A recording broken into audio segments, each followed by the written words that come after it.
Praise lord, హల్లెలూయా.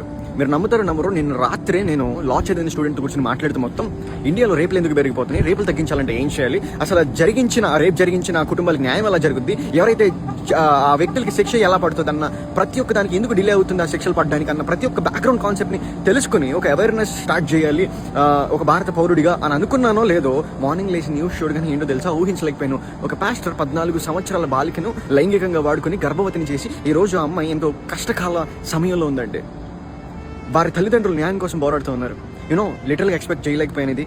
కానీ చేసిన వ్యక్తి ఎవరైతే ఉన్నారో ఆ వ్యక్తికి కఠినమైన శిక్షలు పడాల్సిందిగా నేను కోరుతా ఉన్నాను. ఆ పాస్టర్ అనే ట్యాగ్ ఉంది చూసారా, ఆ ట్యాగ్ కాదు కదా, ఏది ఆయన కాపాడదనే విషయాన్ని జ్ఞాపకం చేస్తే దేవుడు కూడా క్షమించడు. సో ఆ కుటుంబం ఏదైతే కోరిందో, సో ఆ న్యాయం కోసం నా తరపు నుంచి నేను చేయాల్సిన న్యాయము, నేను ఆ కుటుంబం పక్షాన్ని నిలబడతాను. మీలో ఆ కుటుంబం తెలిసిన వాళ్ళు ఎవరైనా ఉన్నా, మీ ఫ్రెండ్స్ కానివ్వండి, ఫ్యామిలీ మెంబర్స్ కానివ్వండి, ఎవరైనా ఉంటే ఆ కాంటాక్ట్ నాకు ఇవ్వండి.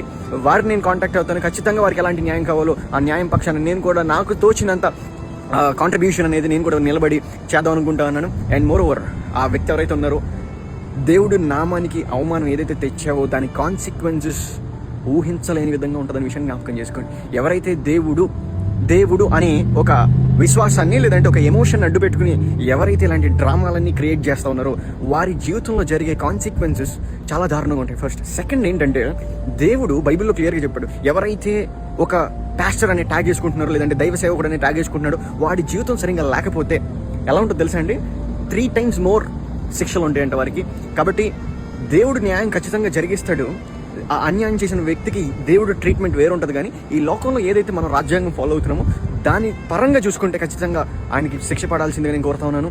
సో ఎవరైనా పాస్టర్స్ ఉంటే నిజంగా ఏదైతే ఊరికే స్పీచ్లు ఇచ్చేవాళ్ళు కాదు, కానీ నిజంగా దేవుని ప్రేమ చూపించే వాళ్ళు ఎవరైనా ఉన్నారంటే వెళ్ళి ఆ కుటుంబాన్ని పరామర్శించి వాళ్ళ పక్షాన్ని నిలబడి వారికి మేము ఉన్నామని ధైర్యం చెప్పి వారికి జరిగించాల్సిన న్యాయం జరిగించే ఆ యొక్క ప్రాసెస్లో మీరు కూడా హస్తాన్ని కలపమని కోరుకుంటా ఉన్నాను. So will stand for the family. అలాంటి పాస్టర్స్ ఎవరైనా ఉండాలంటే, ఇంకొకసారి అలాంటి తప్పు చేయాలంటే అది ఎవడైనా భయపడేలాగా శిక్ష రావాలని నేను కోరుతా ఉన్నాను. పాస్టర్ గారు ఎవరైనా సరే అలాంటి శిక్ష ఖచ్చితంగా అందరి ఎదుట పడాలి. దేవుడు కూడా మనకి సపోర్ట్ చేస్తాడనే విషయాన్ని ఈరోజు మీ అందరికీ చెప్తా ఉన్నాను. Let's pray for them.